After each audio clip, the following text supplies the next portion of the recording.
தமிழகத்தில் தொழில் தொடங்குங்கள், அதற்கேற்ற சூழலையும் திறன்மிக்க மனிதவளம் உயர் சலுகைகளை அளிக்கிறோம் என்று ஸ்பெயினில் முதல்வர் ஸ்டாலின் உறுதியளித்துள்ளார். மேலும் உலகிலேயே அதிகம் பேசப்படும் இரண்டாவது மொழியாகவும் 20 நாடுகளின் அதிகாரப்பூர்வ மொழியாகவும் விளங்கும் ஸ்பானிஷ் மொழி போலவே எங்களது தமிழ் மொழியும் பாரம்பரியம் மிக்கது என்று ஸ்பெயின் நாட்டில் நடைபெற்ற முதலீட்டாளர் மாநாட்டில் முதல்வர் ஸ்டாலின் பேசினார். சட்டவிரோத பணப்பரிமாற்ற தடைச்சட்ட வழக்கில் ஜாமீன் கோரி அமைச்சர் செந்தில் பாலாஜி 2வது முறையாக தாக்கல் செய்த மனுவுக்கு அமலாக்கத்துறை பதிலளிக்க சென்னை உயர்நீதிமன்றம் உத்தரவிட்டுள்ளது. மகாத்மா காந்தியின் நினைவு நாள் செவ்வாய்க்கிழமை நாடு முழுவதும் அனுசரிக்கப்படும் நிலையில் மகாத்மா காந்தியின் புண்ணிய திதியில் அவருக்கு பணிவுடன் அஞ்சலி செலுத்துகிறேன். அவருடைய அகிம்சை, எளிமை, சத்தியம் ஆகியன பாரதத்தின் ஆன்மா என்று தமிழக ஆளுநர் ஆர்.என். ரவி புகழஞ்சலி செலுத்தியுள்ளார். அரசின் அனைத்து நலத்திட்டங்களும் சேவைகளும் தங்குதடையின்றி விரைவாக மக்களை சென்றடைய தமிழக முதல்வர் மு.க. ஸ்டாலினால் அறிவிக்கப்பட்ட உங்களை தேடி உங்கள் ஊரில் எனும் புதிய திட்டம் நாளை முதல் நடைமுறைக்கு வருகிறது. பொதுமக்கள் இம்முகாம்களை முழுமையாக பயன்படுத்திக் கொள்ள தமிழக அரசு வேண்டுகோள் விடுத்துள்ளது.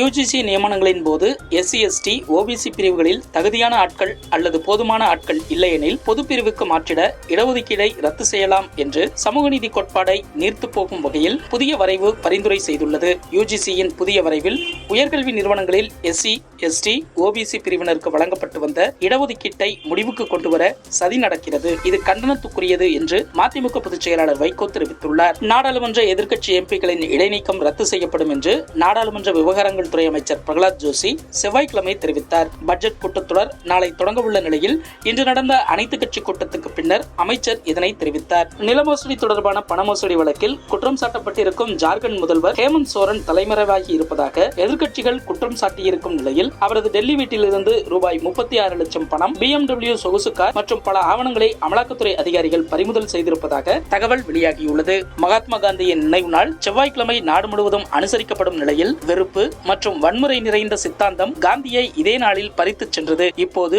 வெறுப்பு எனும் புயலில் உண்மை மற்றும் நல்லிணக்கத்தின் சுடர் அணைந்துவிடக் கூடாது என்று காங்கிரஸ் எம்பி ராகுல் காந்தி தெரிவித்துள்ளார். கேரள மாநிலம் ஆலப்புழாவில் கடந்த 2021ஆம் ஆண்டு பாஜக பிரமுகர் கொலை செய்யப்பட்ட வழக்கில் பாப்புலர் ஃப்ரண்ட் ஆஃப் இந்தியா அமைப்பைச் சேர்ந்த 15 பேருக்கு மரண தண்டனை விதித்து மாவேலிக்கரா கூடுதல் மாவட்ட செஷன்ஸ் நீதிமன்றம் உத்தரவிட்டுள்ளது. பாகிஸ்தானில் பிப்ரவரி 8ஆம் தேதி பொதுத் தேர்தல் நடைபெறவுள்ள நிலையில் பாகிஸ்தானின் முன்னாள் பிரதமர் இம்ரான்கானுக்கு அரசு ரகசியங்களை கசியவிட்ட குற்றத்துக்காக 10 ஆண்டுகள் சிறை தண்டனை விதித்து அந்நாட்டு நீதிமன்றம் செவ்வாய்க்கிழமை தீர்ப்பளித்துள்ளது.